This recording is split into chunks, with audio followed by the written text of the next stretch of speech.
Regresamos. Después de este parón que, por diversas causas, unas personales y otras que han sido, pues, ajenas a nosotros, nos ha tenido alejados de los micrófonos. Y ahora regresamos con ganas. Comenzamos. ¿Con ganas? No, con muchas ganas. Una nueva temporada. La Jaula de Pandora ha recibido unos pequeños retoques, unos cambios que personalmente creo que mejorarán el programa.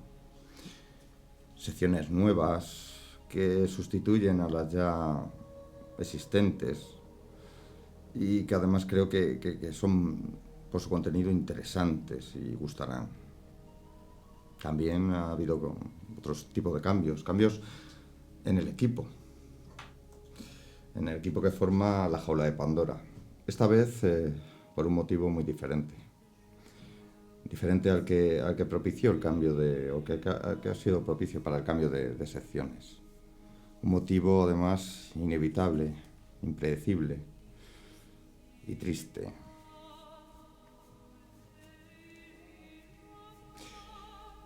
Mi compañero, nuestro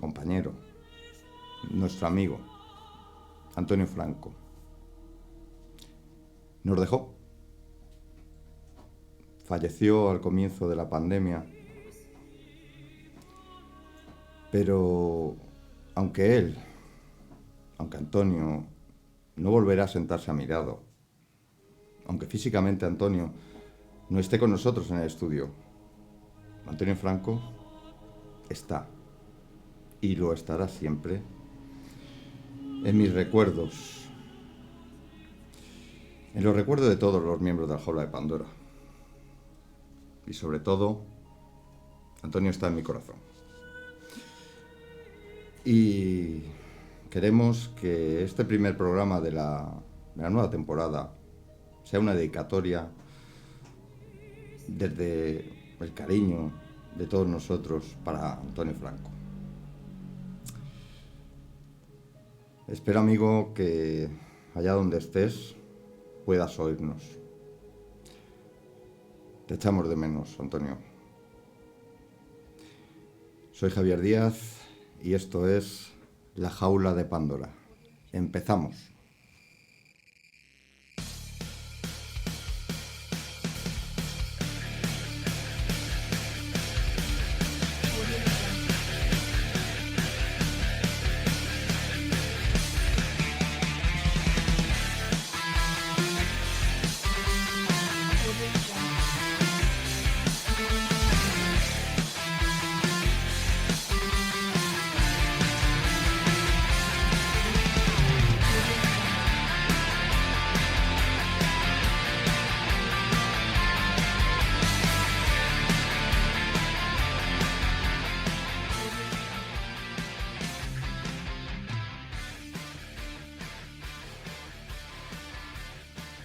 Y empezamos esta nueva temporada y, como he dicho en mi entrada, ha habido cambios.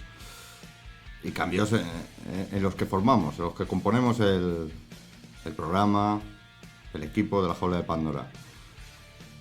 Y voy a presentar a este nuevo miembro del equipo que está aquí a mi lado sentado, que su nombre es Ricardo. Ricardo, ¿qué tal?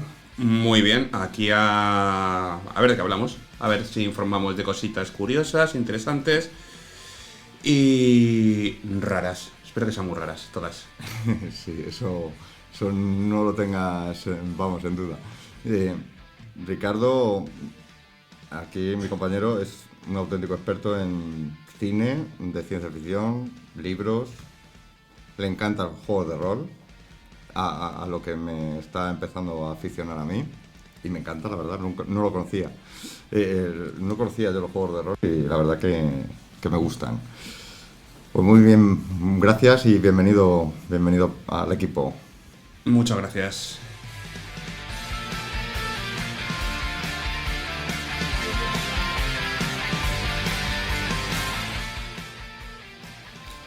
Y como siempre también nuestro técnico, Óscar, ¿qué tal? Óscar Díaz.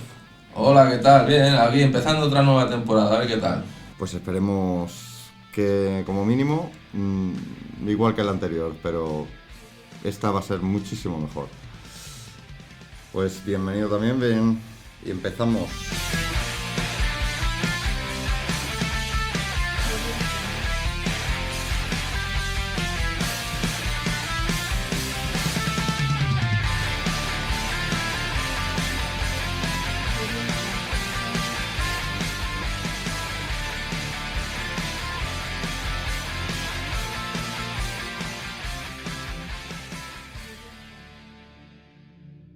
Y bueno, ¿de qué vamos a hablar hoy en el programa? Bueno, pues vamos a hablar de desapariciones también.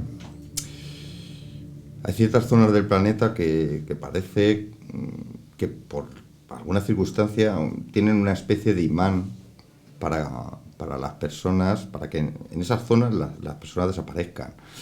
Mm, y uno de estos lugares es el Triángulo de Alaska. Un lugar no tan conocido como el Triángulo de las Bermudas, pero el Triángulo de Alaska, está considerado uno de los lugares más peligrosos de la Tierra. El Triángulo de Alaska es un vasto desierto de tundra, de bosques inmensos y montañas heladas. Y en este lugar han desaparecido, según las autoridades, 16.000 personas desde el año 1988. Y no es de extrañar, ya que hablamos de un territorio de tundra helada en la que escasea la presencia humana, o directamente no hay ningún tipo de presencia humana. Un territorio en el que aún en nuestros días existen lugares inexplorados, donde no ha puesto un pie el ser humano, o por lo menos no se tiene evidencias o constancia de que en un tiempo remoto así fuera. La zona de la que hablo tiene un tamaño del doble, que es el doble del tamaño de Texas, o sea, del condado de Texas. O sea, es increíble su tamaño. Está considerado 100 veces más letal que lugares como el que he mencionado antes, ¿no? El tan conocido Triángulo de las Bermudas. Más conocido y mediático, al que la gente le atribuye cierto misticismo, y del que hoy vamos a hablar, del Triángulo de Alaska, supera en número de desapariciones y por mucho al archiconocido Triángulo de las Bermudas. En los últimos 30 años, en este triángulo, han desaparecido sin dejar rastro el triple de personas que en el Triángulo de las Bermudas. Aviones, barcos y personas han desaparecido sin ni tan siquiera que los equipos encontraran en su búsqueda pues ni restos ni nada parecido a que hubiera sucedido, pues por ejemplo, de un avión un accidente o nada, de nada, de nada. Además, volar en la zona de este triángulo es arriesgado, muy arriesgado. Más de 2.000 aviones o se han estrellado o han desaparecido en los últimos 20 años. Esto da muestra, muy buena muestra de ello, de lo peligroso que es este triángulo. Este triángulo, además, a diferencia del Triángulo de las Bermudas, que siempre pongo como ejemplo, simplemente porque es el más conocido por todos, ¿no? El Triángulo de Alaska es un triángulo escaleno. Tiene sus lados, los lados que lo conforman, son de diferente longitud. Esto le diferencia del resto de triángulos, el de las Bermudas, sin ir más lejos, porque él tiene forma de equilátero, es un triángulo equilátero. Tiene todas sus formas, todos sus ángulos, todos sus lados los tiene iguales. Alaska es uno de estos lugares que aún podemos catalogar como un lugar desconocido. Con una densidad de población de tan solo una persona por kilómetro cuadrado y con un censo en 2014 de un total de habitantes de 736.000 personas, pues es lógico pensar en la existencia de grandes zonas deshabitadas, muy poco habitadas o incluso inexploradas, como he dicho antes.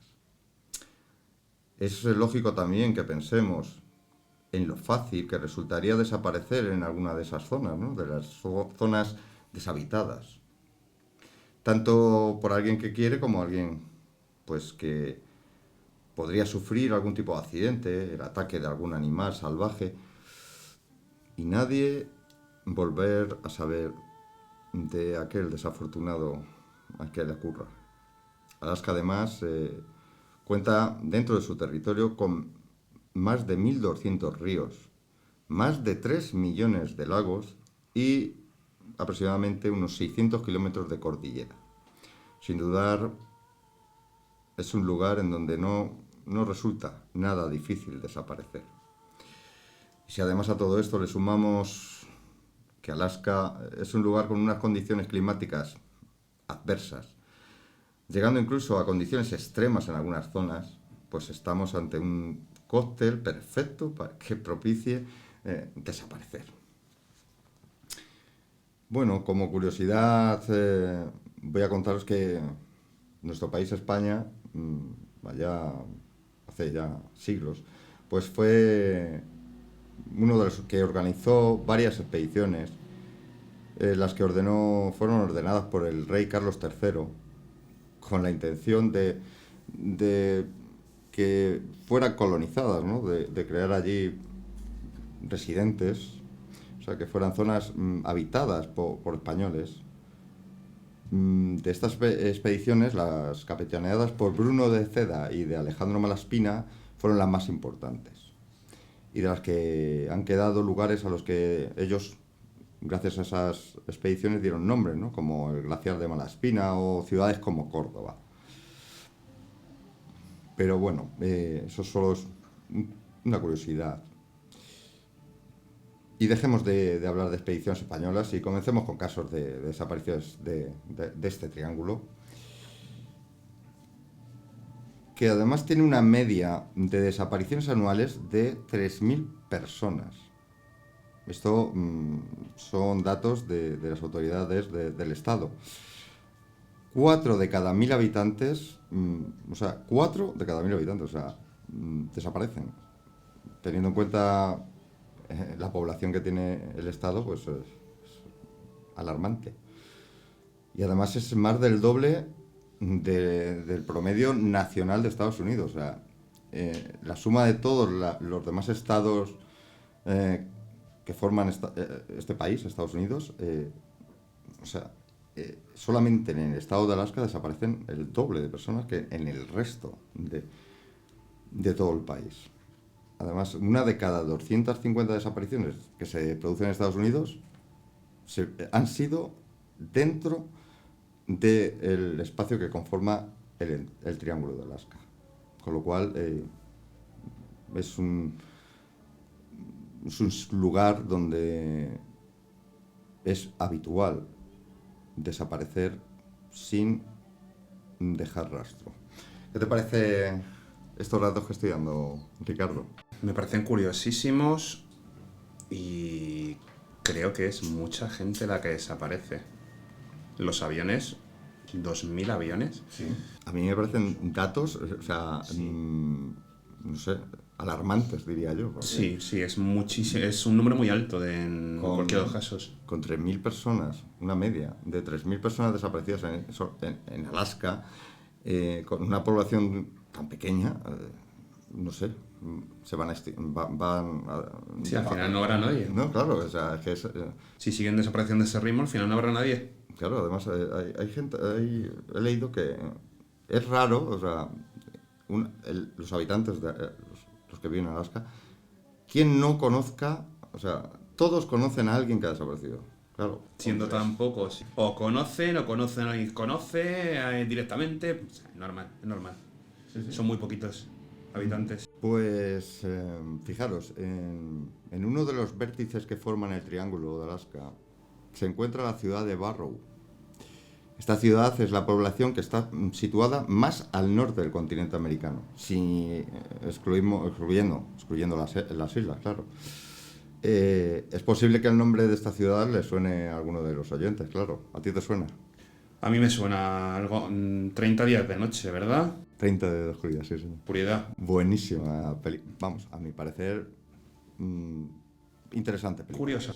Sí, sí, sí. Pues justamente es por eso que les sonará tanto a ti como a los oyentes, porque es es la ciudad que tiene como escenario pues tanto la película como los cómics de 30 días de oscuridad. La película que se estrenó allá por el año 2007 y que a mí personalmente me parece muy interesante como el planteamiento que tienen de los vampiros, muy originales, fuera de lo habitual, ¿no? De ese Y tipo de... ya solamente con el nombre. Son 30 días en los que pueden hacer lo que les dé la gana. No es el típico vampiro, vamos a poner Drácula, por decir el típico, que tiene sus 8 horas de noche, sus 12 horas de día. No. Aquí tienen 30 días para hacer lo que les dé la gana. Sí, sí, además que en esa ciudad, eso es cierto, ¿no? Es verídico, o sea, esa ciudad permanece más de Incluso 30 más de días, 30 días. en oscuridad, con lo cual el escenario está muy bien elegido. Mm, Pues antes de ir con los casos, vamos a presentar una nueva sección. Ya he dicho al principio del programa que hemos cambiado las secciones. Y esta nueva temporada de La Jaula de Pandora pues es diferente. He querido incluir pues nuevas secciones, hemos descartado anteriores y voy a presentar una de estas. Esta sección lleva por título Sin resolver y además espero que os guste.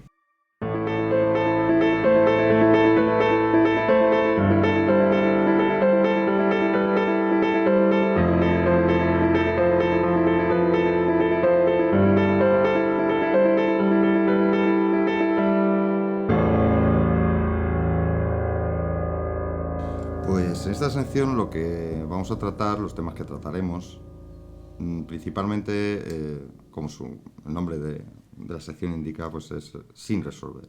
Casos de asesinatos, sucesos, todo lo que pueda catalogarse como sin resolver, sin explicación, vamos a... Este es el espacio que va a tener. Y hoy vamos a empezar pues con asesinatos. Los asesinatos que se produjeron en el lago Bodom.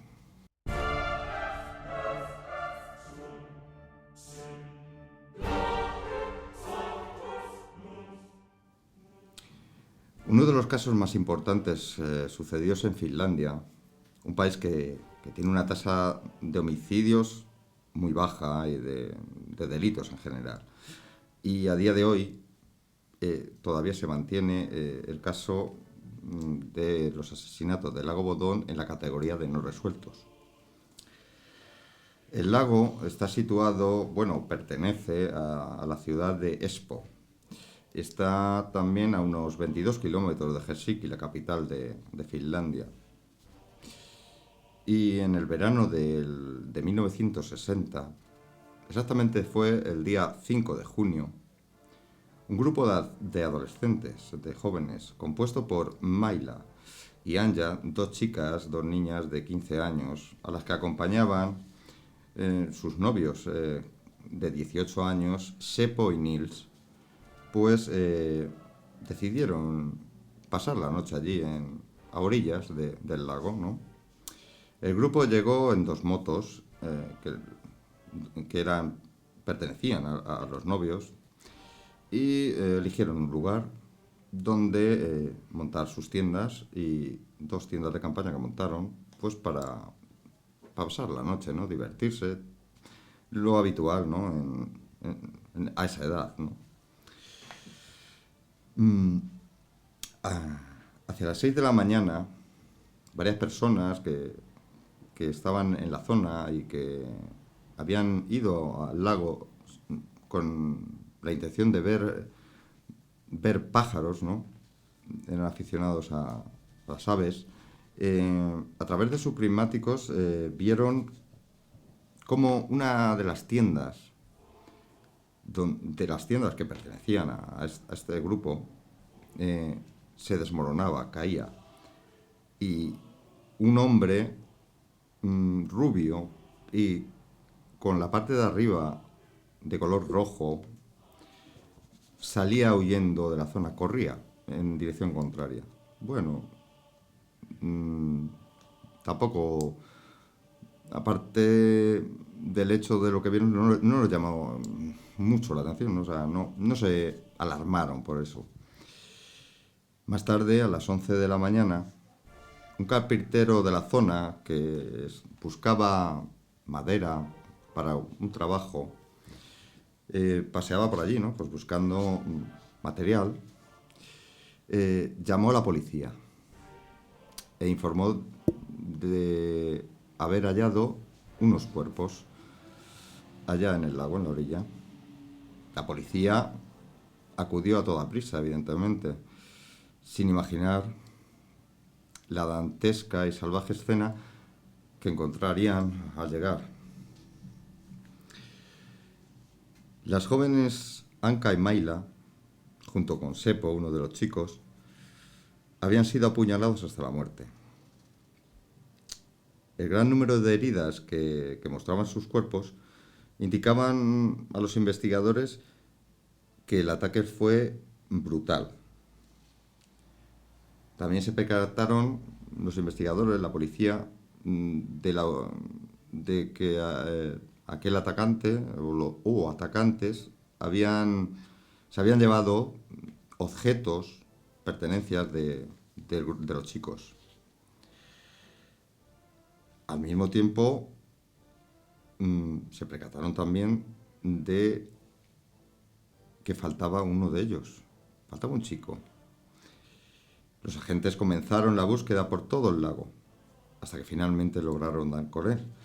Lo localizaron y esta vez, al contrario que sus compañeros, no estaba muerto.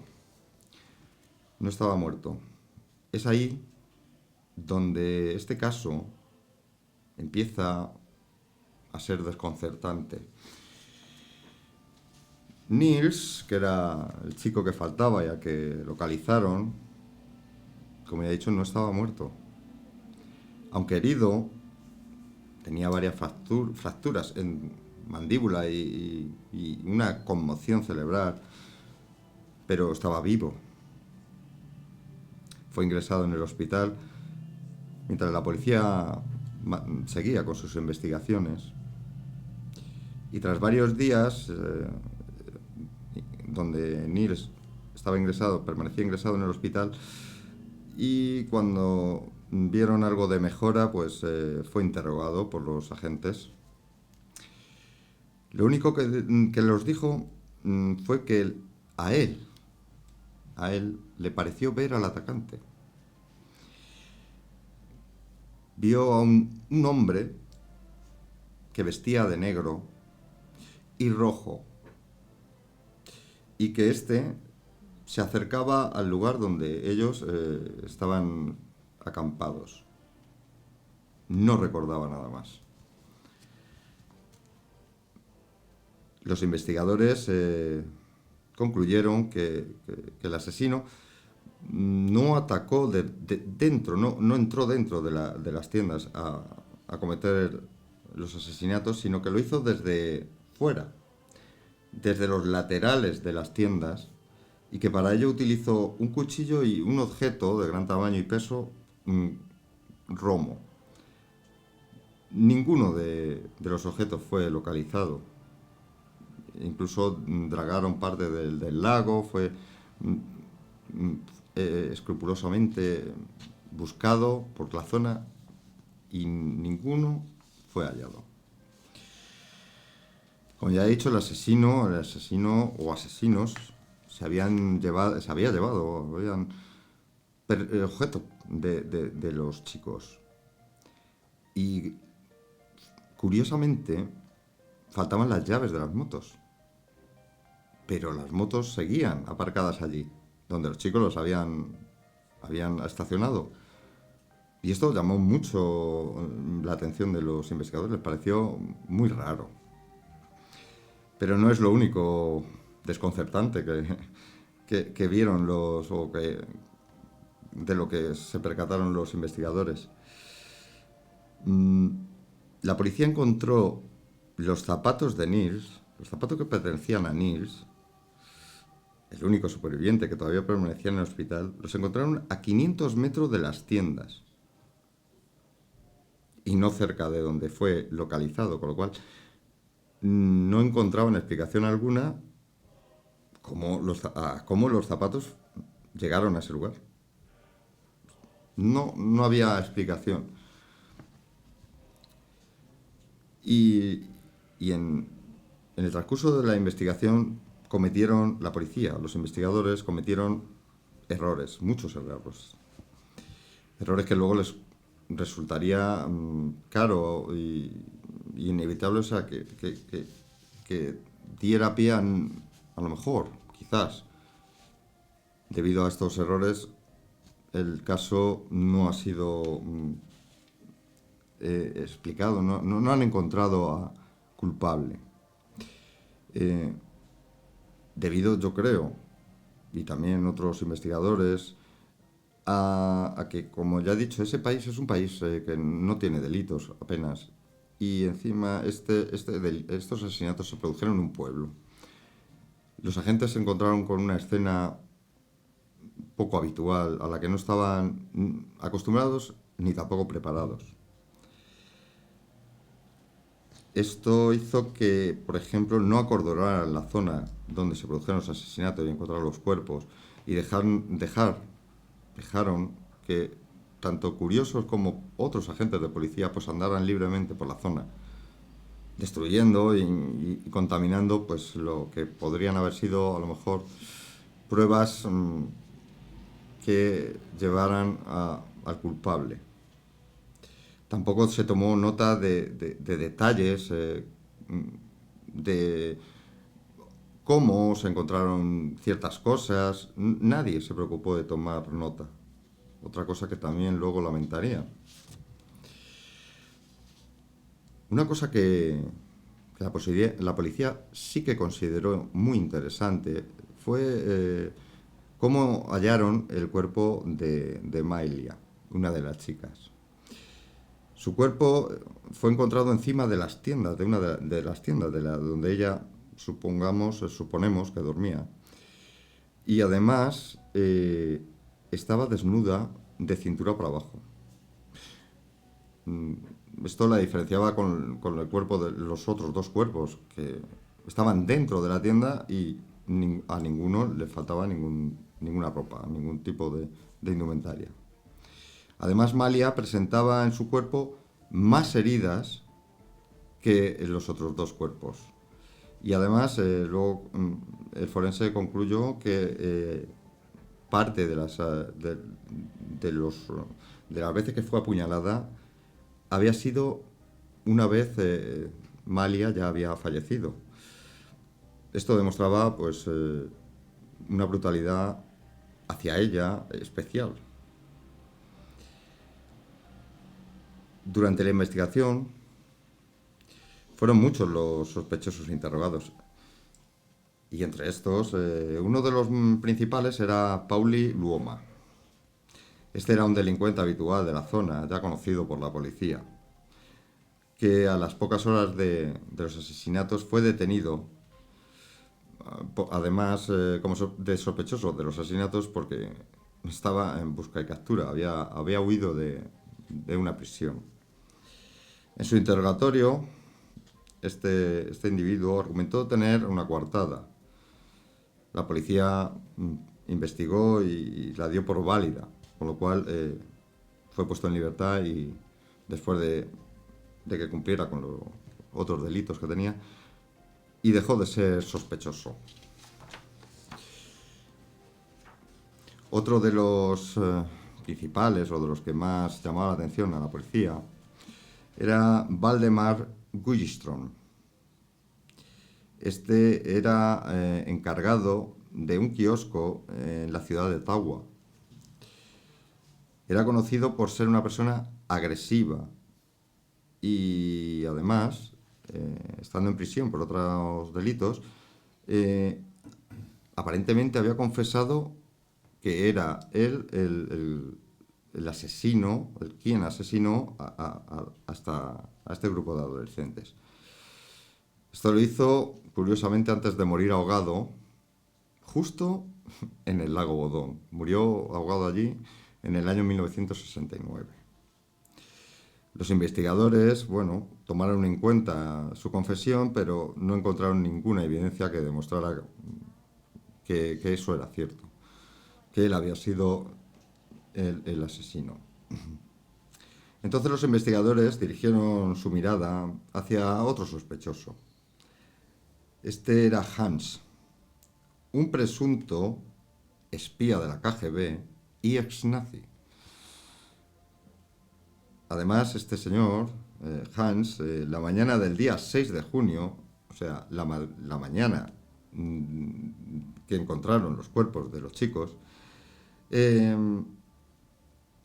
Hans pues, se presentó en el hospital de Helsinki con sus ropajes. La ropa que llevaba puesta estaba llena de manchas rojas. Además, estas cubrían la mayoría de su ropa y con las uñas también llenas de suciedad, igual que sus manos. Además, los empleados del hospital dijeron a la policía que este se comportaba de una manera muy agresiva y tenía un evidente estado de nerviosismo poco habitual, ¿no? Fue detenido y tras su interrogatorio fue confirmada la coartada que él dio, con lo cual fue puesto otra vez en libertad y dejó de ser sospechoso. Los médicos y enfermeras del hospital insistieron a la policía que recogiera la ropa de Hans y fuera llevada para analizar. La policía hizo caso omiso a esta insistencia, a pesar de que o varios de los médicos confirmaban, daban por válido que esas manchas eran de sangre. Aún así, la policía no hizo nada. Nunca se examinó la ropa y quedó ahí el saber, ¿no? El misterio de saber si era sangre o otro tipo de sustancia. Dejando ya como fuera de sospecha, pues buscaron otro. Este era Pentin Sionmens. A finales de los años 60, fue condenado por delitos violentos. Otros no tenían nada que ver con los asesinatos. Y mientras estaba él en la cárcel, también confesó ser autor de estos asesinatos, de los asesinatos de los chicos. La policía, claro, investigó y no le creyeron, puesto que él, en la fecha cuando se produjeron los asesinatos, él solo tenía 15 años. Entonces dieron como imposible, ¿no?, que él fuera, por la edad. Bueno, aparte de eso, tampoco fue tomado muy en serio, porque estando en prisión, los psiquiatras le diagnosticaron psicopatía. Y sumado eso a su edad de la época, pues fue descartado. Este sospechoso, curiosamente también en 1969, pues se ahorcó en prisión. Y el caso, pues fue perdiendo interés, fue enfriándose, como suelen decir los investigadores, y permaneció así, sin nuevas pistas, evidencias ni sospechosos, hasta el año 2004. En el mes de marzo, cuando ya habían pasado 44 años del suceso. Niels, el chico que sobrevivió a los ataques, fue detenido. Fue detenido como sospechoso y acusado de ser el autor de los asesinatos de sus amigos. Pero tras un año, en el 2005, concretamente fue el día 7 de octubre, Knirsch fue declarado inocente. Lo declaró así el tribunal del distrito. Pero antes, en el juicio, los investigadores argumentaron para acusarle, en su acusación, que Niels fue el asesino porque sufrió un ataque de celos y esto hizo que acabara con la vida tanto de su novia en aquel momento como de sus amigos. Esa pudo ser la causa por la que el cuerpo de Maylin, además, mostraba pues, esa brutalidad, ¿no? Esa cantidad de puñaladas mayor, ¿no?, que el resto de sus compañeros. Eso es lo que argumentaron los investigadores para culpabilizarle. Además, pidieron para él, como culpable, cadena perpetua. Por el otro lado, la defensa de Niels sostenía que los asesinatos fueron cometidos por más de una persona y que Niels, su representado, no pudo cometer los asesinatos debido a las heridas que mostraba cuando fue encontrado. Tras su absolución, además, el Estado de Finlandia tuvo que pagar, en concepto de indemnización a Niels, 44.900 euros por sufrimiento mental causado por la prolongada prisión preventiva. O sea que no le salió tan mal la jugada, la verdad. Y a día de hoy el caso sigue todavía sin resolver. Además, creo que posiblemente nunca se ha resuelto después de tantos años, falta de evidencias y de pruebas. Y como curiosidad, pues diré que en el año 2016 se estrenó la película Läckbottom del director finlandés Tomeli Mustonen, vaya nombrecito, que cuenta la cinta pues los sucesos de aquella noche. También hay una banda de heavy metal que, inspirándose en estos crímenes, pues eligió su nombre, que se llaman, y puso a la banda Children of Bodom. Curioso, hay gente que es muy, no sé, ¿cómo lo diría yo? ¿Cómo lo dirías tú, Ricardo? Muy... Macabra, quizá. ¿no? Sí. Bueno, también es cierto que Children of Bodom son de la zona. Entonces, quieras que no es parte de su historia. No deja de ser macabro, pero es diferente. Y bueno, ellos dicen que es como un homenaje, pero bueno. Sí. ¿Y qué te parece el caso? Increíble. O sea, hay cosas que no tienen ninguna explicación. Desde el principio, las pruebas, el trabajo de la policía, Pésimo. cuidarme las pruebas. Pésimo. La gente que se presentaba a los supuestos culpables, si va lleno de sangre y te está diciendo que ha sido él, investiga. Sí, pero yo creo que ahí falta de interés, veo falta de interés por parte de la policía, también experiencia y conocimientos. Y no sé, me viene a mí quizás alguna persona importante, involucrada, que moviendo sus hilos hiciera que desaparecieran. Y más que falta de interés, quizá el hecho de como investigáis algo, os vais a cagar. Claro, falta de interés guiado, vamos a decir. Sí, ¿no? forzada. Sí. No lo sé. A mí... Forzada, porque cuando hay mucho poder... Sí. Sí, porque por mucho que he buscado no he encontrado, pues por ejemplo, quién eran los padres de ninguno de los chicos, que podría darnos ciertas pruebas, ¿no? O ciertos información súper importante. Es muy curioso que solo quede Arno vivo.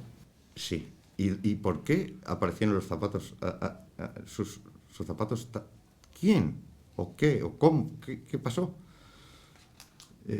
Nunca han encontrado explicación los investigadores a cómo aparecieron ahí los zapatos. ¿Quién los llevó? ¿Fue él? Yo creo que esto fue un crimen muy terrenal, pero muy mal llevado, quizá por eso, quizá por alguien importante y con poder que lo dijo que no. Los zapatos, ¿por qué está ahí Bonil? A lo mejor lo llevaba Neil y en un momento dado se le cayeron. Hay muchas... Son cosas que te paras a pensar y hay muchas cosas, muchas incógnitas, mucha... A mí me gustaría saber un dato. ¿Quién era la familia de Nils? Sería interesante saberlo. Porque quizás ahí, sabiendo a qué familia, a qué se dedica su padre o su madre, o ¿Eran de dinero o que podían influir un poco a lo mejor? o son políticos o algo, eso podría ser un dato súper importante, pero curiosamente no sé, yo por más que he buscado no he encontrado, lo cual me hace sospechar un poco más, ¿no? Porque de otros casos que estoy preparando, pues sí encuentran, ¿no? Pues hablan de la familia o tal. ¿Por qué aquí no? ¿Qué pasó? ¿Fue Nils? ¿Fueron otros? Nils lo veo complicado.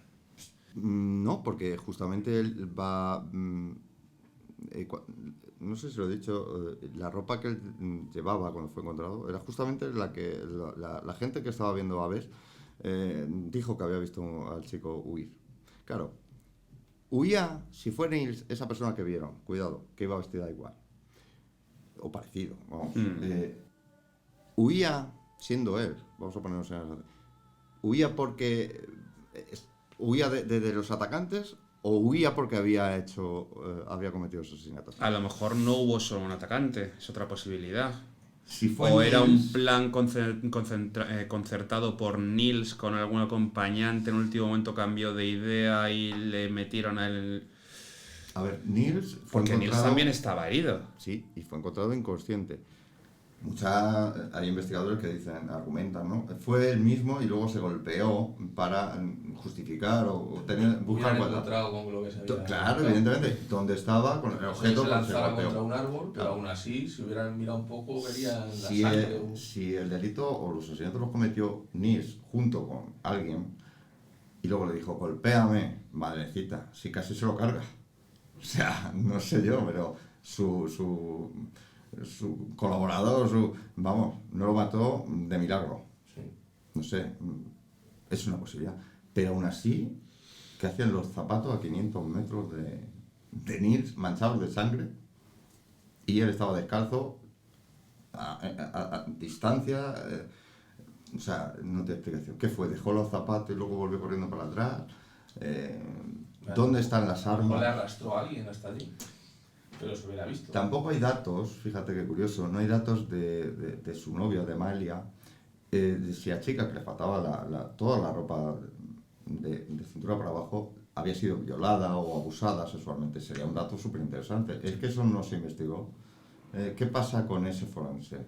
Pero es que en esa época, no sé yo si había... Sí, pero sí pueden ver, no saber ADN por muchas muestras que cogieran de quién es, pero sí si la chica había sido y tendría muestras de semen o otras. Hablando duramente, un desgarro es un desgarro con y sin pruebas de ADN. Sí, bueno. No se podía saber quién había sido, pero sí se podía Pero haber sí sabido el sí hecho que lo había de... pasado. Además, otro dato, no fueron encontradas la ropa, lo que le faltaba a la chica no fue encontrado. Quien fuera se lo llevó como trofeo. Claro. ¿Para qué también se llevaron las llaves de las motos? ¿Y no las motos? O sea, faltaban objetos, pero no eran objetos valiosos, sino como cuando un asesino en serie o otro tipo cogen trofeos, Claro. recuerdos, ¿no? Para esas filias, ¿no? Esas obsesiones que tienen de recordar el hecho. Sí, pero por ejemplo en este caso la ropa hasta cierto punto lo puedo ver como un trofeo, pero las llaves de las motos... Es absurdo. Sí, es un poco raro, sí. Es lo más raro casi, ¿no? Que se lleve la llave de la moto, ¿para qué? Y, No sé. y otra cosa que me llama mucho la atención es que en la zona ellos no eran los únicos que estaban acampados, había mucha más gente. Nadie oyó nada. O sea, yo creo que cometer 3 asesinatos por apuñalados, con esa brutalidad, hace ruido, hay gritos, hay... no sé, nadie oyó nada. Sí, vamos, que el asesino no era un ninja y no utilizaba ocultación Porque ni nada de eso. O sea, en una de las tiendas ni silencio. estaba la pareja, chico-chica, ¿no? Matarías a uno primero, otro a otro, ¿no? Mientras matas a uno, el otro chilla, intenta huir. Nadie oyó nada. O nadie quiso oír nada. Curioso, ¿no? Sí. Y otra cosa, habiendo gente alrededor acampada hasta las 11 de la mañana que pasó este carpintero por allí, nadie vio a la otra. Porque bueno, si están dentro de la tienda, puedes pasar y decir, bueno, está rota la tienda, tal, mancha de sangre, bueno, te haces el loco. Pero nadie vio encima de una tienda de campaña caída el cuerpo medio desnudo de la chica. Es una cosa que no tiene lógica ninguna, vamos. Sí. No lo entiendo. Hay cosas en este caso que me chirrían por muchísimos sitios. También, bueno, tengo en cuenta que la tecnología en esa época, estamos hablando de 1960, la inexperiencia y falta de conocimientos de los agentes que fueron quien llevó los asesinatos. Pero aún así veo, o sea, totalmente una policía totalmente, o sea, habría que despedir a todos. O sea, dejar entrar a todo el mundo allí andando, pisando todo, mirando las tiendas. Me los imagino, a ver qué hay en la tienda, abriendo la tienda, tocando, mira a la chica. O sea, eso no lo he visto yo ni. Sí, guante ni nada, claro, por supuesto. ¿Qué guantes? Si entran todos los cotillos, a ver a quién es el muerto, abre la tienda, es que Si no me se imagino. sacaban, bueno, te iba a decir, se sacaban selfies con la de Mira. porque no había, ¿verdad? No me extrañaría ni lo más mínimo que alguno de los objetos que faltan se los llevara algún cotilla. Pues intentas saber si la llave de la Aprovechando. moto no se la llevo a alguno para luego llevarse la Porque, vamos, a mí me sorprende. Luego nadie tomó apuntes de nada, ni fotos, o sea, una dejadez, no entiendo, no lo entiendo. Yo hasta cierto punto puedo entender que al ser un pueblo pequeño, con una policía local, poco acostumbrada a delitos y menos tan grave, estuvieran, digamos, vamos a decirlo de alguna manera, shock. Pero nadie dirigía. No llegó nadie más con más conocimiento, más... Alguien de fuera, alguien de la capital, cualquier historia. Y vamos, son unos policías totalmente inútiles. Bueno, ya pues, estarán jubilados o muertos, así que uf, cambiará la cosa ya. sí, hombre, de los 60, pero... Y luego, además, otra cosa, ya termino con esto, es 44 años después de los asesinatos, se dan cuenta ¿qué encuentran? Porque no ha cambiado nada. En el juicio no aportaron la acusación nada que no estuviera en 1960. Nada nuevo. Con lo cual, ¿por qué 44 años después? Y encima es inocente Niels, le dan como inocente y encima le tienen que pagar una indemnización. O sea, no sé, yo alucino con Finlandia.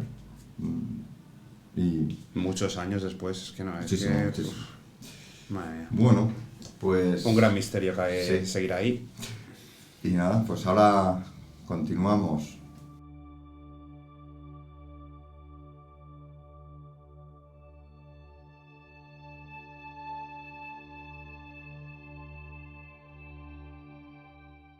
Y continuamos con el tema principal, con el Triángulo de Alaska. Y voy a empezar ya directamente con casos, que eso es lo que gusta, lo que nos llama la atención. Pues mira, uno de los casos de desaparición también más desconcertantes es el de un abuelo. El hombre se llamaba Michel Lamoutrou, era de origen francés. Era un abuelo con 66 años de edad, el cual era aficionado al running, ¿no?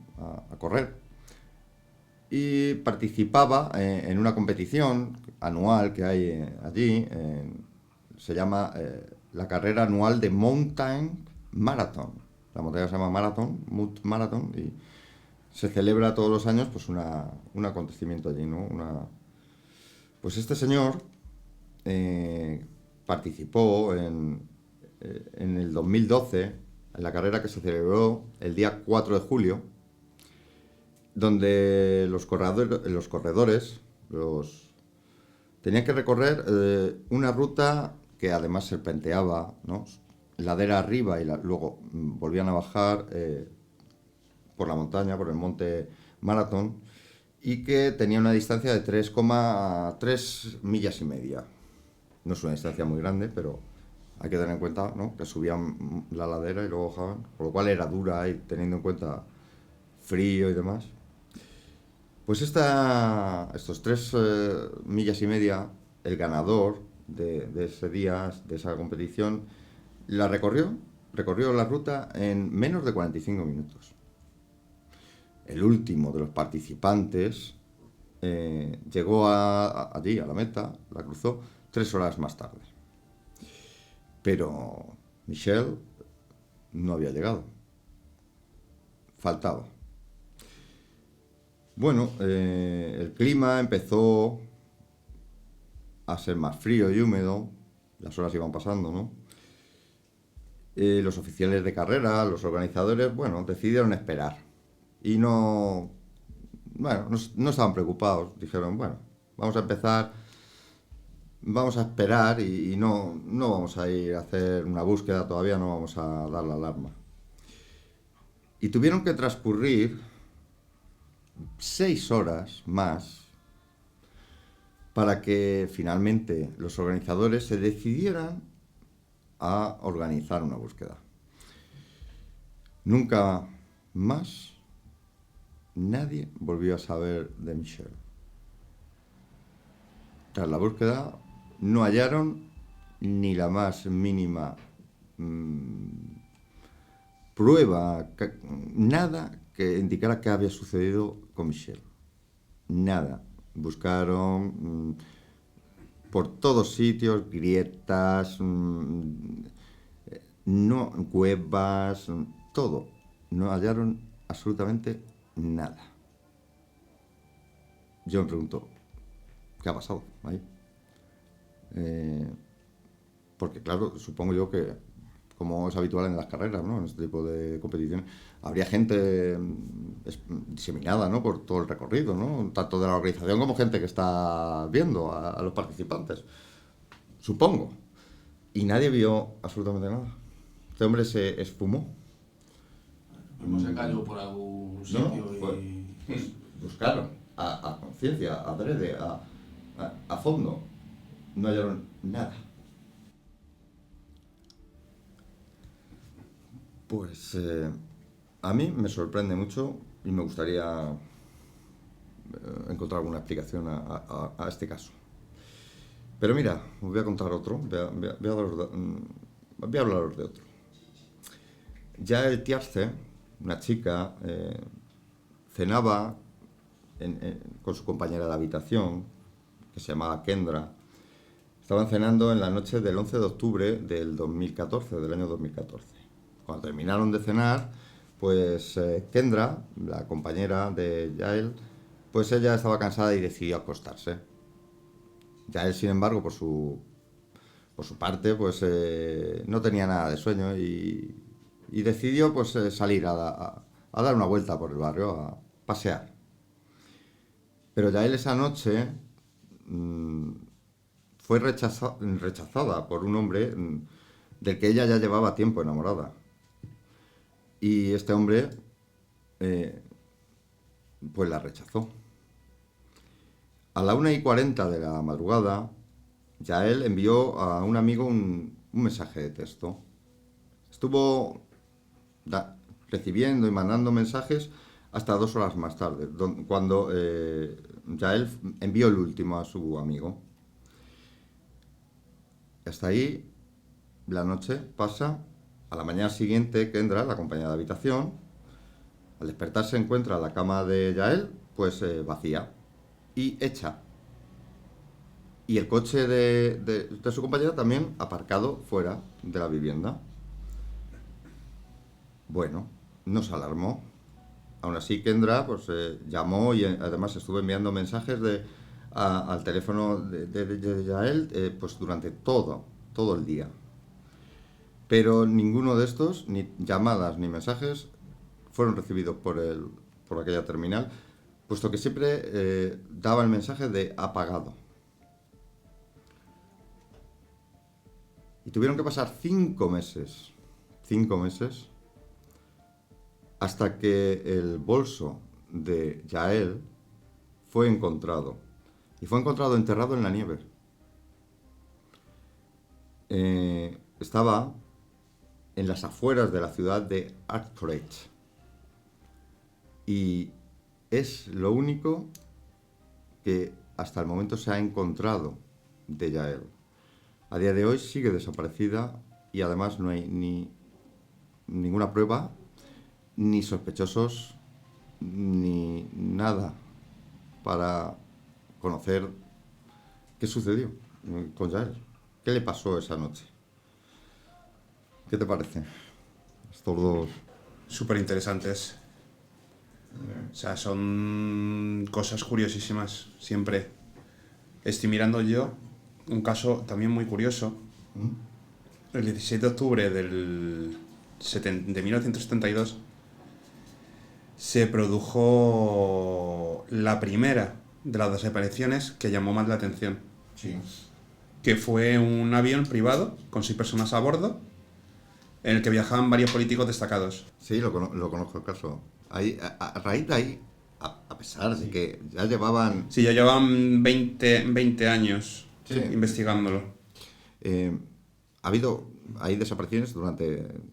que se sepa de siempre, ¿no? De que se tiene conocimiento de la zona. Pero no fue, digamos, llevado a los medios, ¿no? A los periódicos ni a las noticias hasta que sucedió el caso de la desaparición de esos 2 políticos que viajaban en el avión. Además, curioso, uno de ellos, ¿quién era? Sí. Muy curioso. ¿Quién investigó el asesinato del presidente JFK? Sí, y lo curioso es... Bueno, qué tema. Ahí has tocado que... A ver si desapareció a posta.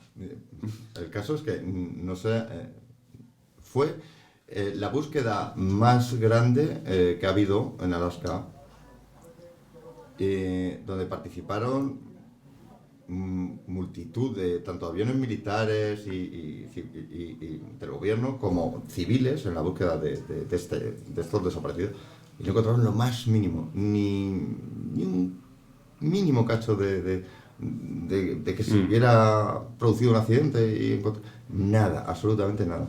Desapareció sin más, o sea, absolutamente nada.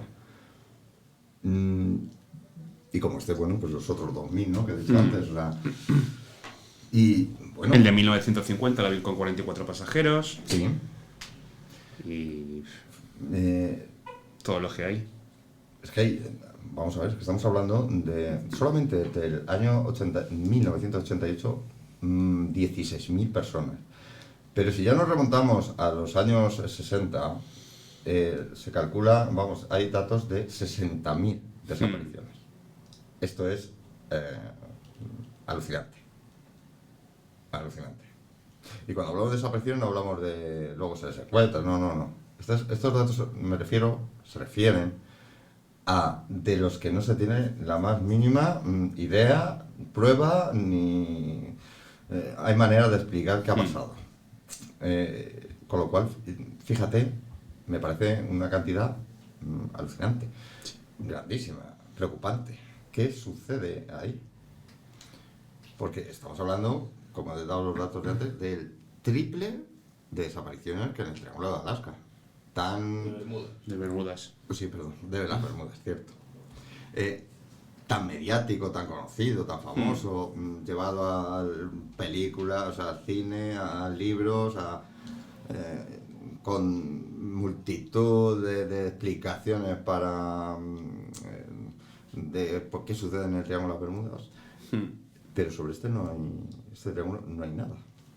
Bueno, recordamos, ¿no? Ricardo, que hay no es 2 triángulos, el de Alaska y el de las Bermudas. Está. Triángulo de Dragón, sí. El de Bennington, o sea, hay muchísimos, ¿no? Y una cosa curiosa que a mí me llama la atención, ¿por qué todos tienen forma triangular?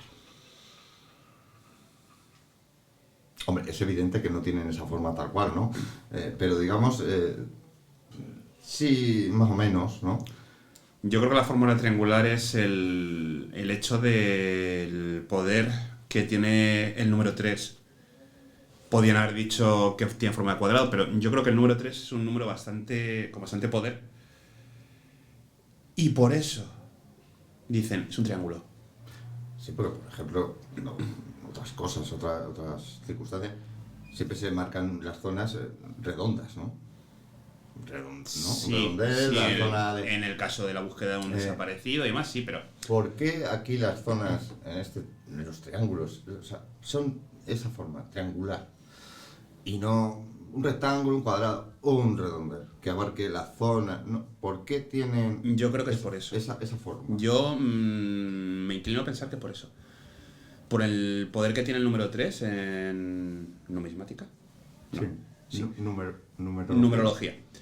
El poder que tiene el número 3 en numerología es un caso de desapariciones misteriosas y han dicho, pues lo dejamos en triángulo y queda bien, triángulo. Suena mejor, ¿no?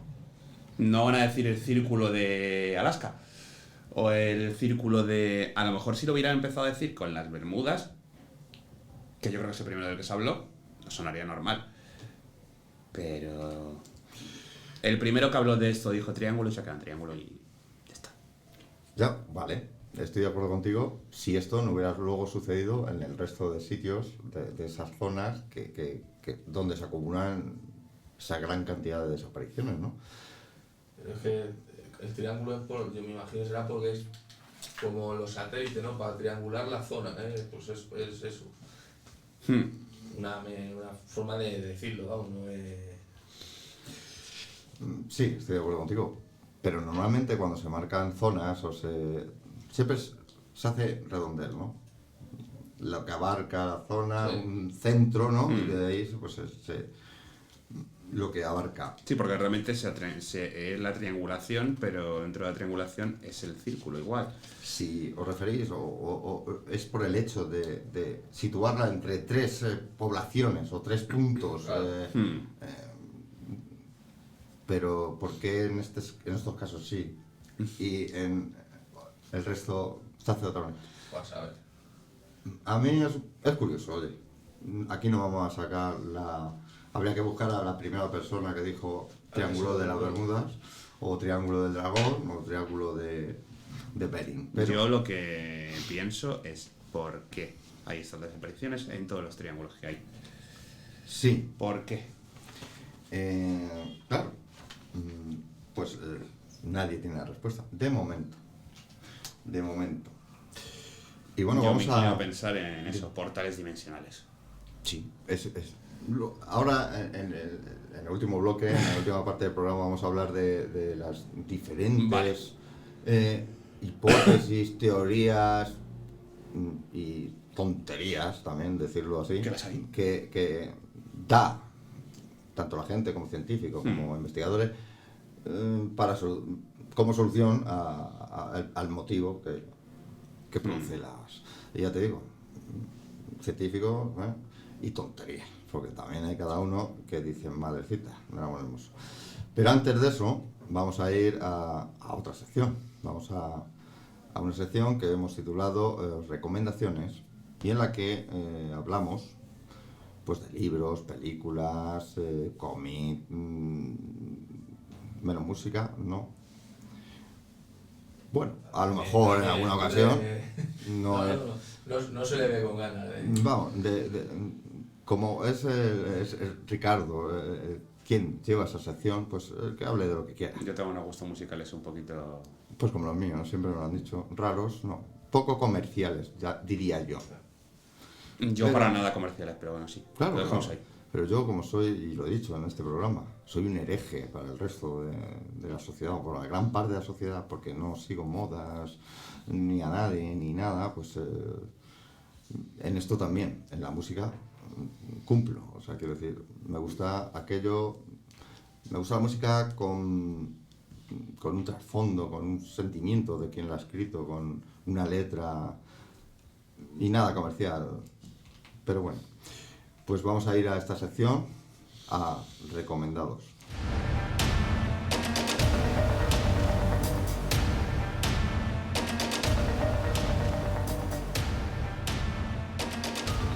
La película de la que hoy hablaré es, sin duda, una de las películas dentro del género de terror, pionera, creando una nueva criatura alejada de los clásicos monstruos y criaturas como vampiros, momias o fantasmas, protagonistas de multitud de novelas y películas.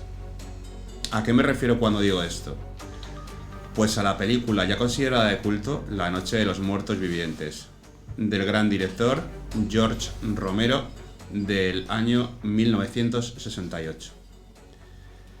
El guión está escrito por Romero junto a Russell Strainer, basada en la novela Soy Leyenda, del novelista Richard Matheson. Romero no quería usar vampiros o algo similar, como la novela de Richard. Según el propio Romero, nunca pensó en los seres que aparecen en la película como zombies, ya que estos estaban relacionados con el vudú. Debido a que esta película se remonta a la primera noche de los sucesos, nadie sabe cómo llamarlos todavía. En la cinta, ninguno de los protagonistas los llama zombies. Fue muy criticada inicialmente debido a que mostraba imágenes de violencia, y ciertas salas se negaron a exhibirla. Con el paso de los años, la cinta se ha convertido en un clásico que todo amante del género de terror no puede perderse.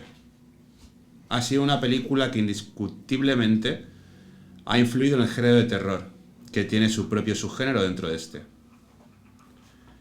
A Romero se le atribuye la invención de lo que hoy en día conocemos como zombies, ser que en algunos momentos de la reciente historia cinematográfica ha superado en fama a los vampiros, que eran los más utilizados en aquel entonces.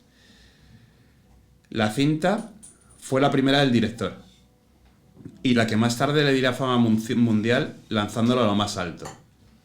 A lo largo de su carrera, el director ha abordado la temática zombie en una saga de 6 películas y desde distintas perspectivas. La trama de la película esta en concreto se centra en la supervivencia de un grupo heterogéneo de personas que intenta sobrevivir. Al comienzo, se nos presenta a Bárbara y su hermano Johnny, al cual da vida Russell, quien junto a Romero crearon el guión. Ambos hermanos llegan a un solitario cementerio de Pensilvania con la intención de depositar unas flores en la tumba de su padrastro. Una vez que ambos se encuentran dentro del cementerio, Bárbara es atacada por un hombre de aspecto extraño. En el transcurso de la pelea, Johnny se golpea la cabeza con una lápida, muriendo. Bárbara huye en el coche mientras es perseguida por el hombre extraño. Debido a que está aterrorizada, no consigue controlar el coche y acaba estrellándose contra un árbol y se ve obligada a seguir su huida a pie. Encontrando una granja y entrando en ella, se asusta al ver el cadáver de una mujer. Bárbara decide salir y fuera se da de bruces con varios individuos que se comportan y se mueven igual que el ser del cementerio. En el momento en el que Bárbara parece darse por vencida, es incapaz de reaccionar por el terror que siente. Es rescatada por Ben, un hombre joven y afroamericano que se ha quedado sin combustible en su vehículo cerca de la granja. Ben lleva dentro a Bárbara y sale para acabar con los seres, pero tampoco sabe lo que está sucediendo. Cuenta lo que le ha sucedido en un pueblo cercano en el que se encontraba. Él cree que los muertos vuelven a la vida y atacan a los vivos. Bárbara también cuenta cómo fue atacada en el cementerio y lo sucedió a su hermano. En una de las habitaciones encuentra un televisor con el que intenta saber por medio de las noticias lo que está sucediendo. Al parecer, se trata de un fenómeno causado por el mal funcionamiento de un satélite que regresaba a la Tierra después de estar investigando el planeta Venus, y que el fenómeno afecta a todo el globo.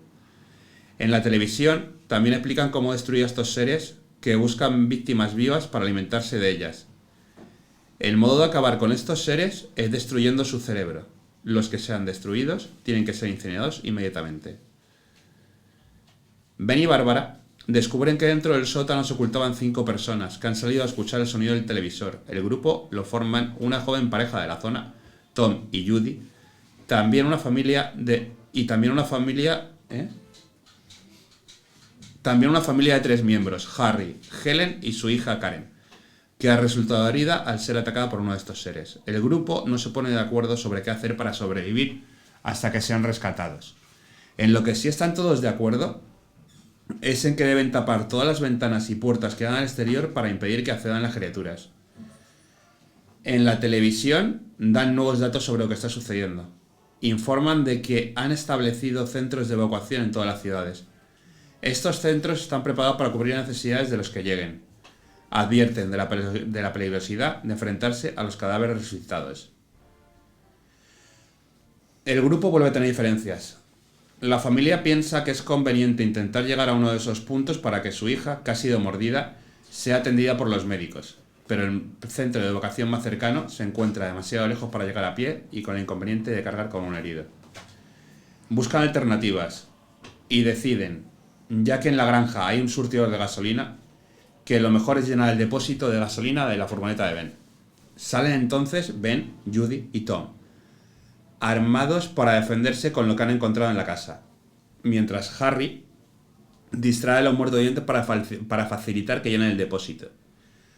Una vez que llegan al surtidor, son rodeados por los muertovivientes y accidentalmente derraman gasolina dentro del vehículo, explotando y matando a los jóvenes que están atrapados dentro. Ben consigue huir y llegar a la granja. Harry, que durante toda la vida, durante toda la cinta, ha demostrado ser un cobarde, ha cerrado la puerta por dentro impidiendo que Ben pueda entrar. Esto lleva a un enfrentamiento entre los dos hombres, una vez que Ben consigue entrar. La pelea termina con Ben disparando a Harry, que herido, cae por las escaleras del sótano y es atacado por su hija, ya convertida en un muerto viviente. Los muertos vivientes consiguen romper una de las ventanas y atrapar a Bárbara, que es arrastrada fuera de la casa por la ventana por el cadáver ahora viviente de su hermano. Ben corre a refugiarse en el sótano al ver que los muertos vivientes han logrado entrar en la casa rompiendo las ventanas. En el sótano descubre a la niña devorando el cuerpo de Harry y el cadáver de Helen, que ha sido asesinado por su hija. Ben acaba con la niña y se asegura de que Harry y Helen no revivan.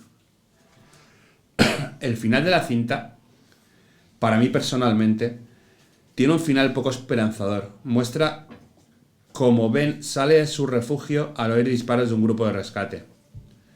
El grupo de rescate lo confunde con un muerto viviente y Ben recibe un disparo en la cabeza, siendo después su cuerpo arrastrado a una pila de cadáveres y siendo quemado.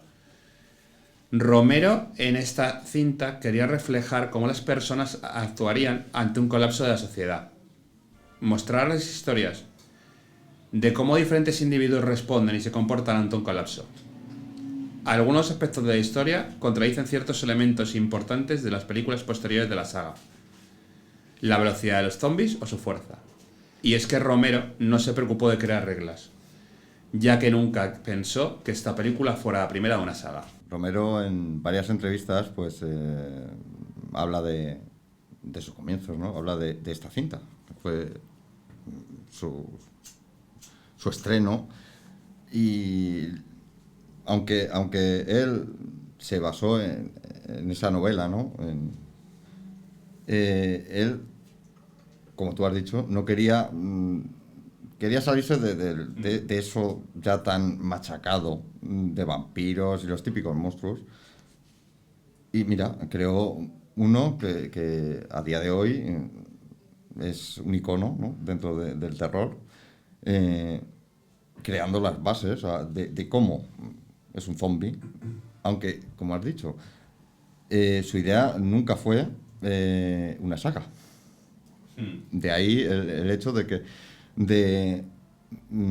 esas contradicciones entre una película y otra, que tampoco son tantas, cuidado, o tan, para mí, tan marcadas o tan...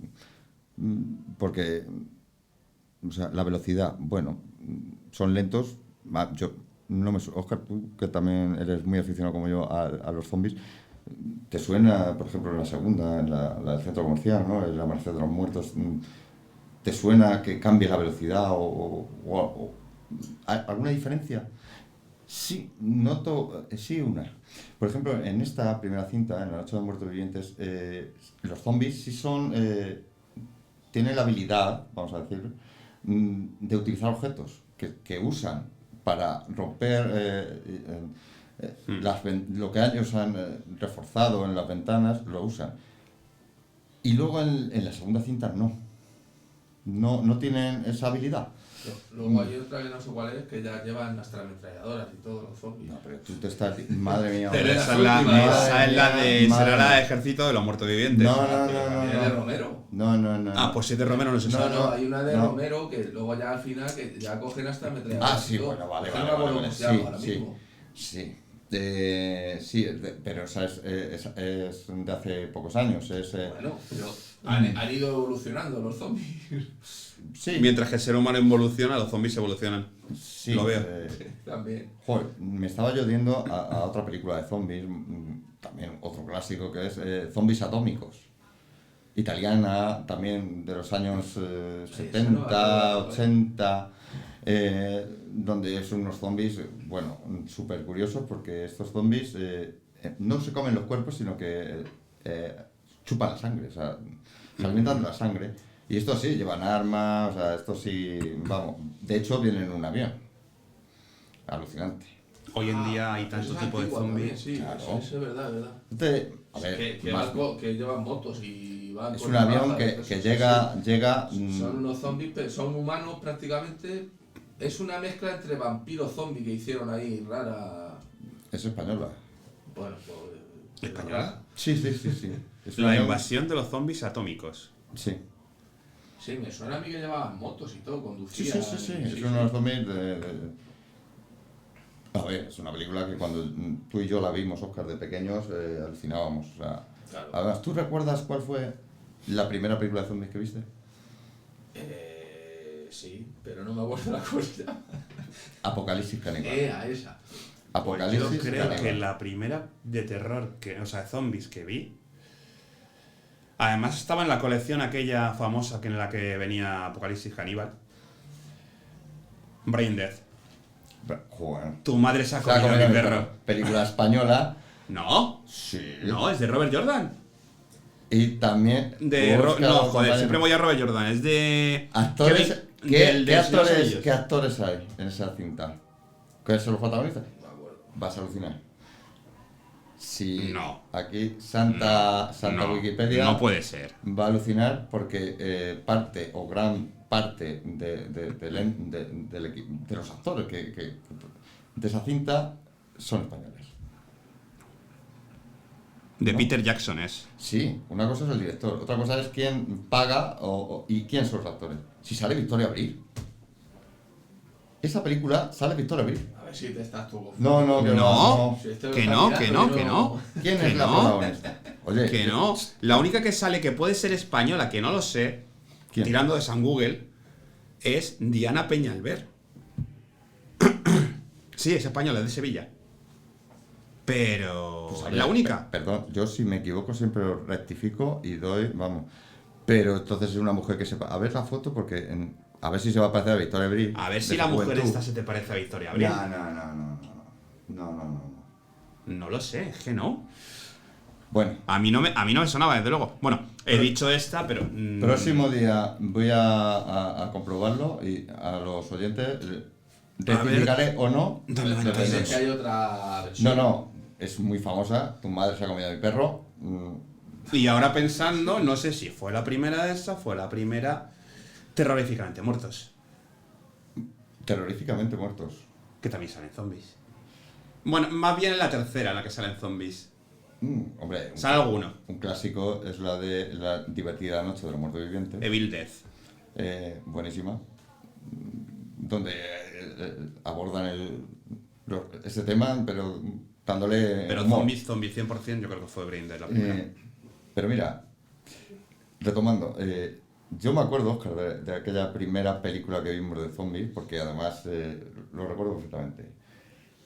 Éramos pequeños, tendríamos 12, 13 años. O menos, bueno, no sé, por ahí andaría. Fue en nuestro pueblo, Puebla de Don Rodrigo, de Ciudad Real.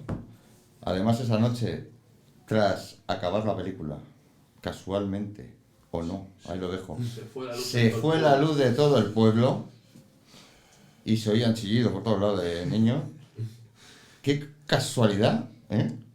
Que justo acaba la película y cuando ya vamos todos dirigiéndonos hacia nuestras casas, se fue la luz de todo el pueblo. Mira. Pánico total, claro. Sí, además fue una película donde a mí me despertó ese gusto, esa afición por los zombies, ¿eh? Que luego la he visto años más tarde, además no hace mucho, la vimos tú y yo, Sí, la tengo, y ¿no? me ha decepcionado totalmente, pero bueno, ahí en ese momento, madre mía, es película española también. Sí, señor. Hemos dicho Apocalipsis Caníbal. Apocalipsis Caníbal. Es española. De hecho, cuando Es así, ¿ves? salen aquí, salen vestidos, o sea, coches de policía que salen son los antiguos 131 que tenía aquí en España. Bueno, Los Talbot Horizon serán. No, son los blancos. No eran los marrones todavía, eran los blancos. O sea, fíjate si ha pasado años. hispano-italiano. Y luego yo me he aficionado mucho a este director, a mí me encanta, George Romero. Para mí es un icono.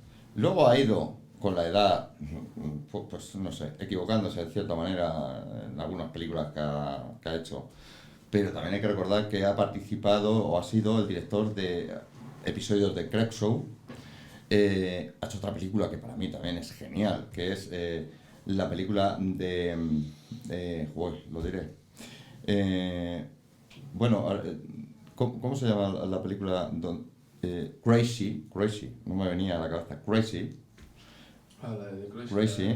una película donde no son zombies, pero hay, O sea, ahí más que se vuelve loca la gente. sí, empiezan a pero, matarse. pero es innovador también en el tema, porque eso tampoco había habido nada parecido.